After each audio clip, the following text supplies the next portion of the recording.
ನಿಮಗೆ ಇಷ್ಟವಾದ ಕೆಲಸವನ್ನು ತುಂಬ ಚೆನ್ನಾಗಿಯೇ ಮಾಡುವಿರಿ. ಆದರೆ ಪ್ರತಿ ಕೆಲಸವನ್ನು ನಿಮಗೆ ಇಷ್ಟವಾಗುವ ಹಾಗೆ ಮಾಡುವುದೇ ಯಶಸ್ಸಿನ ರಹಸ್ಯ. ನಾವು ಕೆಲಸಗಳಲ್ಲಿ ಇಷ್ಟ ಮತ್ತು ಇಷ್ಟವಿಲ್ಲದಿರುವವು ಎಂದು ಬೇರ್ಪಡಿಸಿರುವೆವು. ಆದರೆ ಇಲ್ಲಿ ಸವಾಲು ಇರುವುದು ಇಷ್ಟವಿಲ್ಲದ ಕೆಲಸಗಳನ್ನೂ ಸಹ ಇಷ್ಟವಾಗಿಯೇ ಮಾಡುವುದು. ಏಕೆಂದರೆ ಅದು ಅನಿವಾರ್ಯ ಮತ್ತು ಅವಶ್ಯಕ. ಇಷ್ಟವಿಲ್ಲವೆಂದು ಒತ್ತಡಪೂರ್ವಕವಾಗಿ ಮಾಡುವುದಕ್ಕಿಂತ ಅದರ ಅನಿವಾರ್ಯತೆಯನ್ನು ಅರಿತು ಇಷ್ಟವಾಗಿ ಪರಿವರ್ತಿಸಿದಾಗ ತುಸು ನೆಮ್ಮದಿ ಮತ್ತು ಶಾಂತಿ ಉಂಟಾಗುತ್ತದೆ.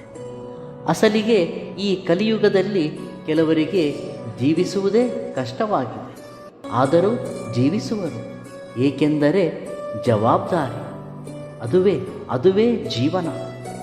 ಆ ಜವಾಬ್ದಾರಿಯಿಂದ ತಪ್ಪಿಸಿಕೊಳ್ಳುವ ವಿಚಾರ ಮಾಡದೆ ಕಷ್ಟವನ್ನು ಇಷ್ಟವಾಗಿ ಪರಿವರ್ತಿಸಿದಾಗ ನೆಮ್ಮದಿಯ ಬದುಕು ನಿಮ್ಮದಾಗುತ್ತದೆ.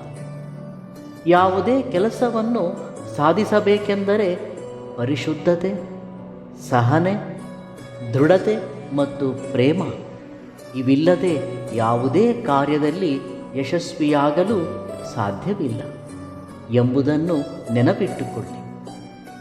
ಧೈರ್ಯವಿಲ್ಲದಿದ್ದರೆ ಯಾವುದೇ ಕ್ಷೇತ್ರದಲ್ಲೂ ಯಶಸ್ವಿಯಾಗಲು ಸಾಧ್ಯವಿಲ್ಲ. ಧೈರ್ಯವನ್ನು ಮಾತ್ರ ಕಳೆದುಕೊಳ್ಳಬೇಡಿ.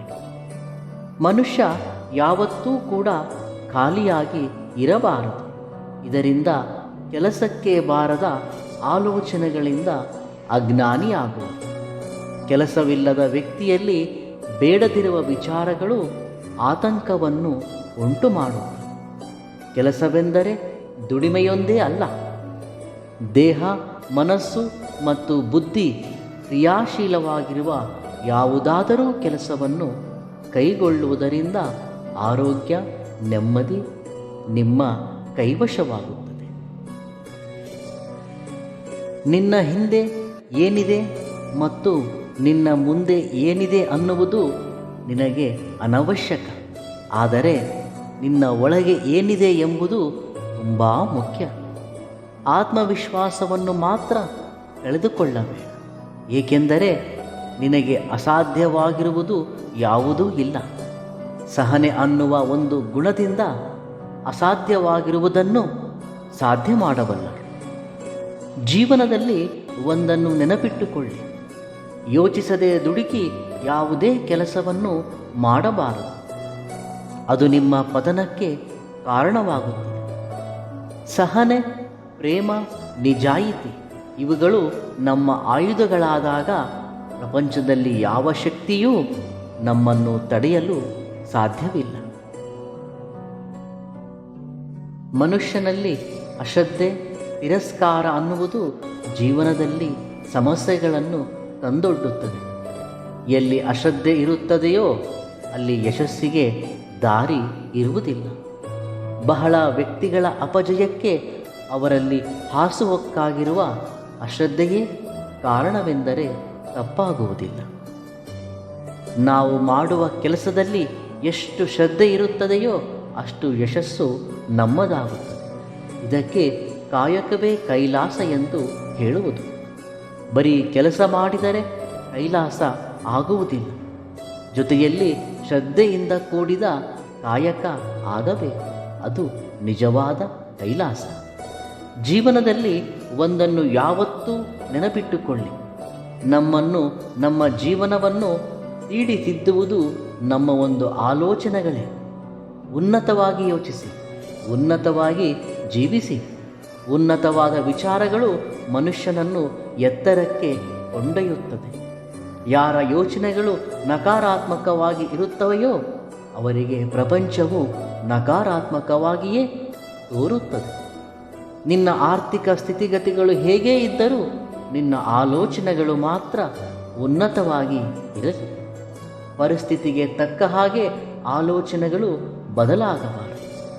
ಪರಿಸ್ಥಿತಿಗಳೇನು ಇಂದು ಒಂದು ರೀತಿ, ನಾಳೆ ಮತ್ತೊಂದು ರೀತಿ ಇರುತ್ತವೆ. ಆದರೆ ನಮ್ಮ ಆಲೋಚನೆಗಳು ಮಾತ್ರ ಉನ್ನತವಾಗಿ ಇದ್ದಾಗ ಜೀವನವೂ ಉನ್ನತವಾಗಿ ಮಾರ್ಪಡಲು ಆರಂಭವಾಗುತ್ತದೆ.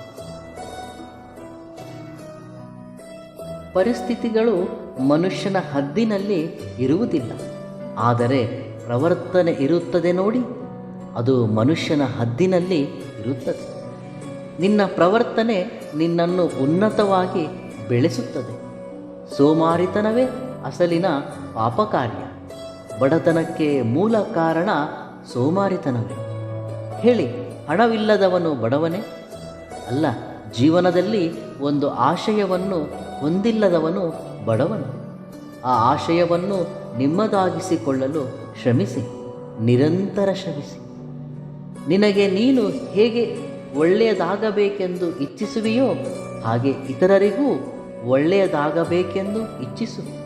ನಿಸ್ವಾರ್ಥವಾದ ಇಚ್ಛೆಗಳನ್ನು ಭಗವಂತ ಎಂದಿಗೂ ಅಶ್ರದ್ಧೆ ಮಾಡುವುದಿಲ್ಲ. ಜೀವನದಲ್ಲಿ ಎಲ್ಲವನ್ನೂ ಕಳೆದುಕೊಂಡಾಗ ಶೂನ್ಯದಿಂದ ಆರಂಭಿಸು. ಜೀವನ ಎಲ್ಲಿಯೂ ನಿಲ್ಲುವುದಿಲ್ಲ, ನಿರಂತರ ಪ್ರಯಾಣಿಸುತ್ತದೆ. ಆದರೆ ಕೆಲವು ಪರಿಸ್ಥಿತಿಗಳು ನಮ್ಮ ಜೀವನವನ್ನು ನಿಲ್ಲಿಸಿವೆ ಎಂಬ ಭ್ರಮೆಯಲ್ಲಿ ಇರುತ್ತೇವೆ. ಶೂನ್ಯದಿಂದ ಆರಂಭಿಸು.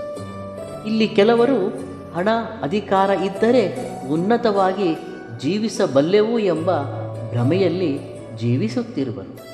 ಹಣ ಅಧಿಕಾರ ಇಲ್ಲದಿದ್ದಾಗ ಹಣ್ಣಿನ ಸಿಪ್ಪೆಯ ಹಾಗೆ ಬಿಸಾಡುವರು. ಉನ್ನತವಾದ ವ್ಯಕ್ತಿತ್ವವನ್ನು ನಿರ್ಮಿಸಿಕೊ. ಹಣ ಅಧಿಕಾರ ಇದೆ ಎಂದು ದರ್ಪವನ್ನು ಮೆರೆಯಬೇಡ. ಮುಖ್ಯವಾಗಿ ಅಧಿಕಾರ ಎಂದಿಗೂ ಶಾಶ್ವತವಲ್ಲ. ಯಾವುದೇ ಸಾಧನೆಯಲ್ಲಿ ಪ್ರಯತ್ನಪಟ್ಟು ಸೋಲು, ಅಷ್ಟೇ ಹೊರತು ಪ್ರಯತ್ನ ಪಡುವುದರಲ್ಲಿ ಸೋಲಬೇಡ. ಎಲ್ಲ ಮುಗಿದಿದೆ ಅಂತ ನಿಲ್ಲುವಿರೋ ಅಥವಾ ಜೀವನ ಇನ್ನೂ ಇದೆ ಎಂದು ಸಾಗುವಿರೋ, ನಿರ್ಣಯ ನಿಮ್ಮದೇ. ಯಾವುದೇ ಏನೇ ಆಗಲಿ, ನೀನು ಅಂದುಕೊಂಡದ್ದು ಸಾಧಿಸುವವರೆಗೂ ನಿಲ್ಲಬೇಡ. ಸಂತೋಷ ಶಾಶ್ವತವಲ್ಲ ಎಂದು ತಿಳಿದ ನಿನಗೆ ದುಃಖವೂ ಶಾಶ್ವತವಲ್ಲ ಎಂದು ಏಕೆ ತಿಳಿಯುತ್ತಿಲ್ಲ? ಸಹನೆ ಇರಲಿ, ಕಷ್ಟವೂ ಕೂಡ ಒಂದು ದಿನ ಕರುಣೆ ತೋರುತ್ತದೆ. ನಿನ್ನ ಆಶಯ ನಿನ್ನ ದರಿಗೆ ಸೇರಿಸುತ್ತದೆ. ಧೈರ್ಯದಿಂದ ಇರಿ, ಶಾಂತಿಯಿಂದ ಇರಿ, ಸಮಾಧಾನದಿಂದ ಇರಿ.